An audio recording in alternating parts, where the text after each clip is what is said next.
할렐루야. 좋은 아침입니다. 또 모니터로 예배하는 모든 성도님들 주의 이름으로 축복합니다. 오늘 새날에 주시는 하나님의 말씀은 시편 30편이 되겠습니다. 다윗의 시라고 되어 있고 곧 성전 낙성가라고 시제가 잡혀 있죠. 이스라엘 역사를 보면 성전 봉헌식을 세 차례 하죠. 첫 번째가 솔로몬 성전입니다. 열왕기상 8장에 보면 그 성전을 하나님 앞에 봉헌하는 장면이 소개되고 있습니다. 그리고 두 번째가 포로 귀환 후에 스룹바벨 성전이죠. 그때 한번 봉헌식을 합니다. 그리고 세 번째는 언제일까요? 세 번째는 BC 164년에서 5년 사이에 로마군의 침략으로 성전이 수탈을 당하고 빼앗기죠. 그리고 더럽혀집니다. 그리고 나서 다시 재탈환했을 때 다시 한번 봉헌식이 이루어지는데, 그때 생긴 절기가 성경에 나오는, 특히 요한복음에 소개되어 있는데 수전절입니다. 그러니까 수전절은 구약의 절기가 아닙니다. 한우카라고도 하죠. 이스라엘은 지금도 그 절기를 굉장히 중요하게 지킵니다. 한우카. 이렇게 굵게는 세 차례에 걸쳐 성전 봉헌이 이루어지는데, 특별히 그럼에도 불구하고 이 시를 유심히 보면 처음에 시작이 지극히 개인적인 차원의 시로 고백을 시작해요. 1절을 한번 읽어보십시다. 여호와여, 내가 주를 높일 것은, 그 이유를 이렇게 설명하죠. 주께서 나를 끌어내사 내 원수로 하여금 나로 말미암아 기뻐하지 못하게 하심이니이다. 여호와 내 하나님이여, 내가 주께 부르짖음에 나를 고치셨나이다. 여기 원수라는 표현이 등장을 하고, 두 번째는 고치셨나이다라는 질병에 관련된 표현이 등장을 하죠. 그럼으로써 이 원수가 도대체 복수형으로 쓰여져 있는데, 그 많은 원수들이라는 뜻이에요. 근데 또 2절에는 그 이유를 나를 고치셨기 때문에 질병에 관련된 히스기야 왕의 그 패턴을 우리가 여기서 비슷하게 만날 수 있는데, 그러면 여기서 시인이 고백하는 원수는 어떤 질병이냐? 근데 사실 꼭 그런 것만은 아니에요. 많은 학자들은 질병으로 봅니다. 그런데 이사야서라든지 구약의 곳곳에 꼭 몸이 병이 들었다가 은혜를 입는 것도 고침받는 거지만, 수많은 역경, 환난, 위기, 이런 가운데 건짐을 받는 것도 고침을 받았다라는 표현을 씁니다. 그래서 그러한 것들을 의인화시켜서 여기에 소개를 했는데, 꼭 질병으로만 볼 필요는 없어요. 우리가 질병만 고침받는 건 아니잖아요. 마음도 고침을 받고, 포괄적으로는 우리의 헝클어지고 이지러진 삶도 고침을 받죠. 그렇죠? 그렇듯이 여기에 원수라는 복수형으로 쓰여진 걸로 봐서 이 시인이 살아낸 인생 전반에 걸쳐 불뚝불뚝 부닥쳤던 어떤 질병을 포함해서 수많은 환난, 위기, 역경까지를 포괄적으로 말한다고 보면 좋을 것 같아요. 자, 그런데 내용은 그렇더라도 이 시인의 그런 인생을 대하는 패턴을 여기서 우리가 놓치면 안 되겠죠? 그런 의미에서 1절을 다시 한번 보도록 하십시다. 여호와여 내가 주를 높일 것은 그랬어요. 주께서 나를 끌어내사. 이 끌어내다라는 말은 사실 어떤 그 유형인가 하면 물에서 건져내다. 구원에 관한 설명을 이런 식으로 성경은 여러 차례에 걸쳐서 용례를 씁니다. 나를 끌어내사 내 원수로 하여금 나로 말미암아 기뻐하지 못하게 하심이니이다. 여호와여 여호와 내 하나님이여 내가 주께 부르짖음에 나를 고치셨나이다. 그는 이런 원수들이 대적하는 인생의 여러 측면의 상황들을 부딪혔을 때마다 뭐 했다는 얘기입니까? 다 단순하게 뭐 했다는 얘기죠? 부르짖었다는 얘기예요. 부르짖으니까 하나님께서 나를 고치시고 건지시고 끌어올리시고 긍휼히 여기셨다. 이렇게 설명을 하는 거죠. 그리고 한번 3절을 같이 읽도록 하겠습니다. 시작. 주께서 내 영혼을 수월에서 끌어내어 나를 살리사 무덤으로 내려가지 아니하게 하셨나이다. 네, 여기 무덤 죽음의 장소죠. 수월 역시 죽음의 장소입니다. 자, 그러면 우리는 자연스럽게 1절, 2절, 3절에 걸쳐서 연결고리를 갖는 세 단어가 걸러져요. 그 세 단어가 뭐냐면 원수. 인생은 원수들이 많아요. 그렇죠, 여러분? 특별히 성도들에게는 모든 상황이 원수의 세력이 많습니다. 그 원수의 세력의 궁극적인 저 마지막 백그라운드는 뭘까요? 사탄입니다. 음부의 권세입니다. 원수의 세력이 많아요. 인생 자체가. 그리고 두 번째는 질병.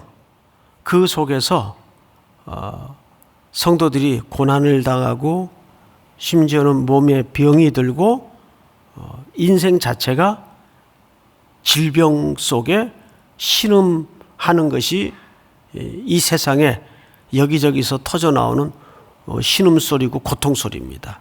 원수, 질병. 세 번째는 그 끝은 뭐예요? 종말론적인 설명인데 죽음이에요. 죽음.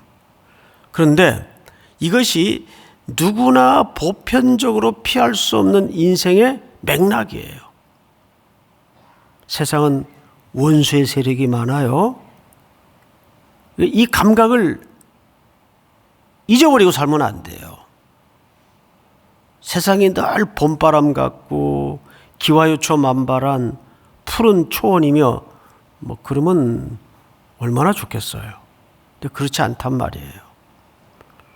우리가 집 밖에만 나서면 전부 가시밭길이고 지뢰밭이고 위험이고 돌짝밭이란 말이죠. 그래서 원수, 그것이 이 세상을 어떻게 만들죠? 아프게 만들어요. 아프게 만들어요. 며칠 전에 어느 분이 보내준 유튜브를 보는데 아이들이 찬양하는 그 장면이에요. 저 캐나다의 서부장로교회라고 거기 아이들이 이 코로나 시대에 이제 가사를 만들어서 노래를 부르는데 그 가사 속에 하나님 고쳐주세요. 세상이 너무 아파요. 세상이 너무가 아니고 세상이 많이 아파요. 아주 깨끗하고 처연스러운 음성으로 노래를 부르는데 얼마나 감동이 되든지. 세상이 많이 아파요, 여러분. 사람도 아프고 사회도 아프고 많이 아파요. 우리가 조금만 관심을 가지고 귀를 기울여 보면 얼마나 신음소리가 많습니까? 여기저기서 삐져나오고 터져나오는 고통의 흔적, 고통의 소리들이 얼마나 많습니까? 그리고 그 끝은 뭐죠? 그 끝은 죽음이란 말이에요. 근데 오늘 이 시인이 내가 주를 높일 것은, 높이는 이유는, 그래서 우리말 번역에는 번역되지 않은 히브리 말에 키라는 단어가 있어요. 키. 왜냐하면 그 뜻이에요. 내가 부르짖었더니 나를 불쌍히 여기셔서 끌어올리시고 나를 고치셨나이다. 하나님께 나아가면 주께서 고치십니다. 오늘 이 약속을 이 아침에 새로이 붙드는 용기를, 믿음을, 담대함을 갖기를 축원합니다. 어제는 우리가 29편을 통해서 무슨 말씀을 드렸죠? 우리가 사랑하면 눈이 1000개가 생기는데 이 모든 우주 만물, 일반 자연계 속에 하나님은 수많은 이미지와 수많은 소리를 감추어 놓으셨다 그랬어요. 그래서 거기에 귀를 기울일 수 있는 눈뜸, 마음의 오픈, 이런 것들이 영적으로 매일매일 이루어져야 됩니다. 우리 4절로 한번 넘어가 볼까요? 4절. 주의 성도들아 여호와를 찬송하며. 자, 놀라운 것은 이 시인이 개인적인 찬양과 개인적인 경배와 영광을 공동체로 확대합니다. 그렇죠? 개인적인 찬양에서 주의 성도들아 공동체로 확대를 해요. 감사는 이렇게 전염이 되고 기쁨과 선함은 번져가게 되어 있습니다. 그래서 4절을 보시면 주의 성도들아 여호와를 찬송하며 그의 거룩함을 기억하며 감사하라. 여러분, 여기서 우리가 조금 실질적이고 구체적으로 풀어내야 될 개념 하나가 감춰져 있어요. 그의 뭘 기억하라 그랬죠? 4절에 보니까 뭘 기억하라 그랬어요? 거룩함을 기억하라 그랬어요. 거룩함. 이게 확 와닿습니까? 솔직히 잘 와닿지 않잖아요. 하나님이야 뭐 원래 거룩한 분 아닌가? 근데 뭐 또 딱히 별도로 뭘 그분의 거룩함을 기억하라고 하나? 자, 그래서 우리는 성경에서 가장 어쩌면 하나님의 속성을 확고하게 설명한 거룩이라는 개념에 대해서 좀 새로운 정의를 가지고 이 본문을 봐야 될 것 같아요. 이건 제가 자주 설명드렸던 부분이기도 한데, 하나님은 거룩하신 분이죠. 그분은 우리에게 이렇게 얘기하셨어요. 내가 거룩하니 너희도 어떡하라? 거룩하라. 거룩하라. 이것을 가장 잘 설명할 수 있는 관계를 부부관계라고 말씀을 드렸습니다. 사랑하는 관계라고 말씀을 드렸어요. 양자 사이에 틈이 생기지 않는. 그러니까 하나님이 거룩한 분이라는 것은 관계 개념이면서 동시에 상태 개념이에요. 이 말은 나는 너 하나밖에 몰라 그 뜻이에요. 그게 거룩한 상태예요. 신랑이 누구밖에 몰라야 돼요? 신부밖에 몰라야 돼요.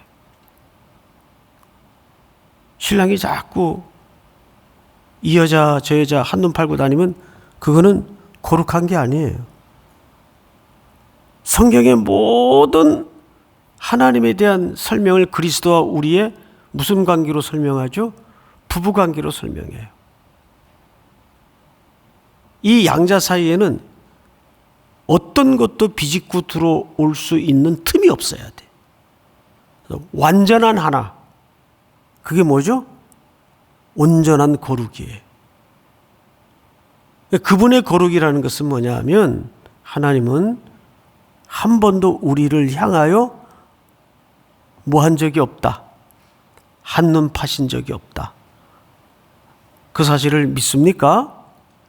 그분의 그러한 나를 향한 거룩하심을 기억하라 그 말이에요. 인간이 변심해서 딴 데 정신이 팔려서 왔다리 갔다리 하는 거지 하나님은 일향미쁘사 한 번도 우리를 향하신 그분의 마음을 접거나 외면하시거나 마음이 변하신 적이 없어요. 인간이 문제였어요. 인간이. 그렇죠, 여러분? 그 거룩함을 기억하라 그 말이에요. 4절을 다시 보십시다. 4절만 한번 전체가 같이 읽겠습니다. 시작. 주의 성도들아 여호와를 찬송하며 그의 거룩함을 기억하며 감사하라. 그의 거룩함을 기억하며 어떻게 하라 그랬어요? 감사하라. 오늘 시편 30편에 보면 교차되는 표현이 눈에 띄죠. 찬송하라, 또 한켠에는 감사하라. 이 동의 개념이에요. 하나님을 향하여 감사한 마음이 있으면 찬양이 저절로 나오고, 찬양이 저절로 나오면 그 중심에는 뭘로부터 그게 발효되는 겁니까? 감사한 마음으로부터 터져 나오는 거예요. 그래서 감사와 찬양은 같은 개념이에요. 창세기 14장에 보면 멜기세덱이 아브라함에게 뭐라고 가르칩니까? 너희 대적을 내 손에 붙이신 하나님께 뭐하라? 감사하라. 찬양하라. 그분을 찬양하라. 그분을 감사하라. 이 같은 개념이에요. 자, 성경을 또 보십시다. 5절. 그의 노여움은 잠깐이요 그의 은총은 평생이로다. 저녁에는 울음이 깃들지라도 아침에는 기쁨이 오리로다. 할렐루야. 유대인의 시간의 시작은 어둠으로 시작이 되죠. C.S. 루이스가 말했던 것처럼 기독교의 시작은 낭패와 어둠과 절망으로부터 시작한다. 어쩌면 이 성경의 시간 개념이 우리의 운명과 구원을 잘 설명하는 겉표지와 같다라는 느낌이 들어요. 하루의 시작은 어둠으로부터 시작이 돼요. 그리고 파수꾼이 아침을 기다리듯 새로운 새벽과 아침을 맞죠. 그런 의미에서 이 새벽 시간은 우리에게 매우 영적으로 중요한 시간입니다. 이걸 누가 만들어 가지고 아니에요.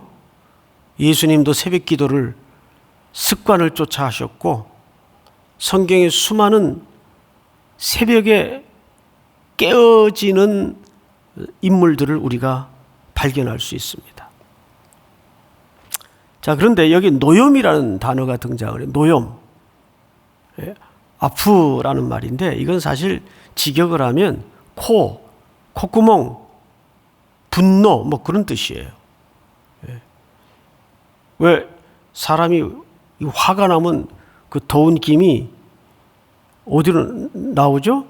이 코로 나와요, 코로. 그 노여움은 잠깐이란 뜻이에요. 그리고 여호와의 은총은 평생이로다.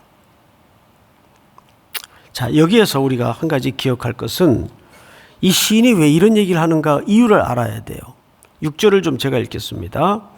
내가 형통할 때 셀레브, 이 말은 구약 성경 전체에서 여기에만 유일하게 등장하는 매우 특수한 단어입니다. 이 말은 형통으로 번역을 했지만 우리가 생각하는 그런 형통이 아니에요. 그저 승승장구하는, 잘 먹고 잘 사는 편안함 정도가 가장 정확한 번역입니다. 여기에만 등장을 합니다. 편안함. 자기가 모든 게 잘 될 때는 미래도 그렇게 쭉 이어질 줄 알아요, 인생이. 그래서 6절에 보면 내가 형통할 때 말하기를 영원히 흔들리지 아니하리라 하였도다. 제가 즐겨 부르는 그 찬송가 가사 가운데 446장에 보면 주 떠나가시면 내 생명 헛되네 기쁘나 슬플 때 늘 계시옵소서. 할렐루야. 주님 떠나가시면 인간은 뭐가 됩니까? 흙덩이에요. 진토예요, 진토. 오늘 본문에 그 진토라는 말은 무슨 뜻인가 하면 직역을 하면 먼지에 불과하다 그 말이에요. 자, 몇 절을 보시냐 하면 9절을 보세요. 내가 무덤에 내려갈 때 나의 피가 무슨 유익이 있으리요? 진토가 어떻게 주를 찬송하며 주의 진리를 선포하리이까. 그는 하나님께로부터 건짐을 받고 은혜를 입고서야 주 떠나가시면 내 생명 헛되네 기쁘나 슬플 때 늘 계시옵소서. 할렐루야. 주님 떠나가시면 인간은 아무것도 아니에요. 흙덩이에요. 어떤 때는 흙덩이만 돼도 괜찮은데 흙덩이만도 못할 때 참 심각한 거죠.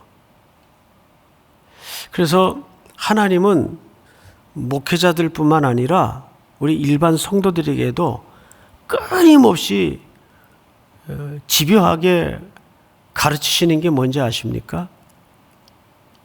나만 의지해야 된다. 너의 가지고 있는 어떤 여지, 가능성 이런 거 의지하지 말라 그 말이에요. 그래서 교만하고 자기를 근거로 예측하는 모든 것들을 매우 안 좋아하십니다. 그런 잘못된 신앙의 동기로 뭔가를 도모할 때는 반드시 허무세요. 참 정확한 분이세요.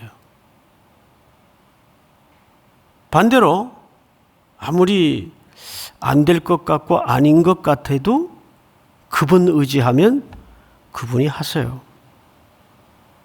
믿습니까?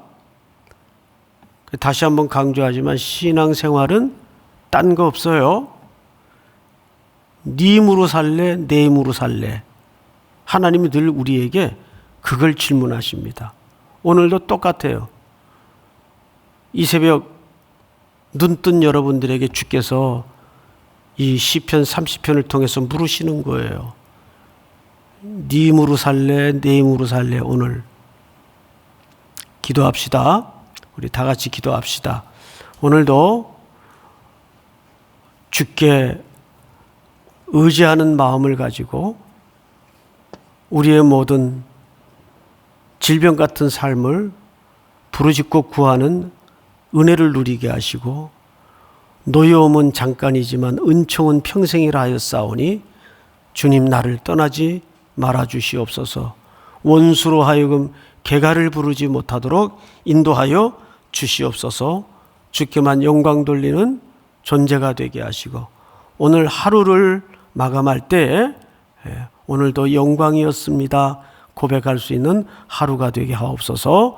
우리 다 같이 주여 부른 다음에 소리내서 통성으로 기도하시다가 일어서시기 바랍니다. 다 같이 기도하겠습니다. 주여 하나님 아버지 감사합니다. 오늘도 복된 날